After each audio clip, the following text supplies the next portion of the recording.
আসসালামু আলাইকুম সবাইকে। আমি এখন বাংলাদেশের সবচেয়ে জনপ্রিয় পর্যটন শহর কক্সবাজারে। অনেকদিন ধরে এখানে আসার পরিকল্পনা ছিল, আর অবশেষে সেই সুযোগ হয়েই গেল।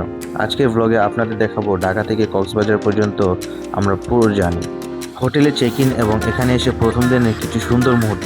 তাই ভিডিওটি শেষ পর্যন্ত দেখার জন্য আমন্ত্রণ রইল। আমাদের যাত্রা শুরু হয় ঢাকা থেকে। সকালে স্টেশনে পৌঁছে ট্রেনে উঠে পড়লাম। ট্রেনে ভ্রমণের একটা আলাদা মজা আছে।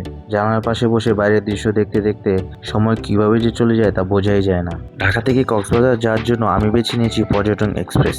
এটি বাংলাদেশের রেলওয়ে একটি আধুনিক আন্তনগর ট্রেন, যা 2024 সালে 10 জানুয়ারি চালু হয় এবং এটি ঢাকা ও কক্সবাজারের মধ্যে সরাসরি চলাচল করে। পর্যটন এক্সপ্রেসে মোট 16টি কোচ রয়েছে এবং প্রায় 785 জন যাত্রী ভ্রমণ করতে পারেন। ট্রেনটিতে শীতাতপ নিয়ন্ত্রিত এসি স্নিগ্ধা কোচ এবং non AC Shovan chair coach, দুই ধরনের আসনের ব্যবস্থা রয়েছে। যাত্রাপথে ট্রেনটি খুব কম স্টেশনেই থামে, ফলে সময় লাগে অনেক কম। ঢাকা থেকে সকাল 6টা 15 মিনিটে ছেড়ে দুপুর দিকে কক্সবাজারে পৌঁছায়। কক্সবাজার ভ্রমণের জন্য বর্তমানে পর্যটন এক্সপ্রেস অন্যতম একটি ট্রেন। বিশেষ করে ট্রেনের বড় জানালা দিয়ে পথে সুন্দর প্রাকৃতিক দৃশ্য উপভোগ করার অভিজ্ঞতা সত্যিই অসাধারণ। পথে সবুজ মাঠ, ছোট ছোট গ্রাম, নদী আর প্রাকৃতিক অসাধারণ দৃশ্য দেখতে দেখতে আমরা এগিয়ে যাচ্ছিলাম কক্সবাজারের দিকে।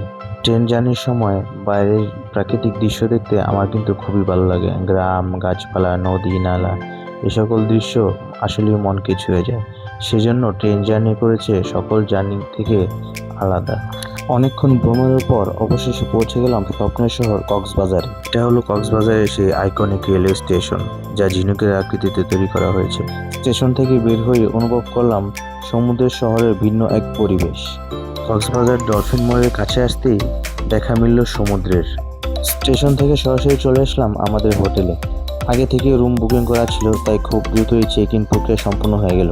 রুমে ঢুকে প্রথম যে জিনিসটা ভালো লাগলো সেটা হলো এর পরিষ্কার পরিচ্ছন্ন পরিবেশ। ভ্রমণের পর এমন একটা আরামদায়ক রুম সত্যিই মন ভালো করে দেয়। কিছুক্ষণ বিশ্রাম নিয়ে ফ্রেশ হয়ে বের হওয়ার প্রস্তুতি নিলাম, কারণ সামনে অপেক্ষা করছে কক্সবাজারে আরও অনেক সুন্দর মুহূর্ত। ভ্রমণের ক্লান্তি আর দীর্ঘ যাত্রার পর সবচেয়ে দরকার ছিল ভালো একটা খাবার। তাই দুপুরের খাবারের জন্য চলে গেলাম কাছে একটি রেস্টুরেন্টে। খাবারের মেনুতে ছিল বিভিন্ন ধরনের সুস্বাদু আইটেম। দীর্ঘ ভ্রমণের পর খাবারের স্বাদ যেন আরও অনেক গুণ বেড়ে যায়। খাবার সত্যিই অনেক ভালো ছিল, বিশেষ করে সমুদ্রের উপকূলীয় এলাকার খাবারের একটা আলাদা স্বাদ থাকে, যা উপভোগ না করলে বোঝা কঠিন। পেট ভরে খাওয়ার পর মনে হলো এখন সত্যিকারের অর্থে কক্সবাজারের ভ্রমণ শুরু হলো। আমি যে প্লেটারটা নিয়েছিলাম সেখানে ছিল 5 থেকে 7 ধরনের ভর্তা এবং শাক, টমেটো ভর্তা, লইট্টা ফ্রাই এবং সাথে ছিল ডাল। আপনারা যারা কক্সবাজার আসবেন অবশ্যই কিন্তু লইট্টা ফ্রাইটা মাস্ট ট্রাই করবেন, কারণ এটা আসলেই অনেক মজা। এভাবেই কক্সবাজারে আমাদের প্রথম দিন শুরুটা হলো। সামনে আরও অনেক জায়গা ঘোরা, সমুদ্র সৈকতে সময় কাটানো এবং নতুন নতুন অভিজ্ঞতা আপনাদের সঙ্গে শেয়ার করব। ভিডিওটি যদি ভালো লাগে তাহলে অবশ্যই একটি লাইক করবেন, সুন্দর শেয়ার করবেন।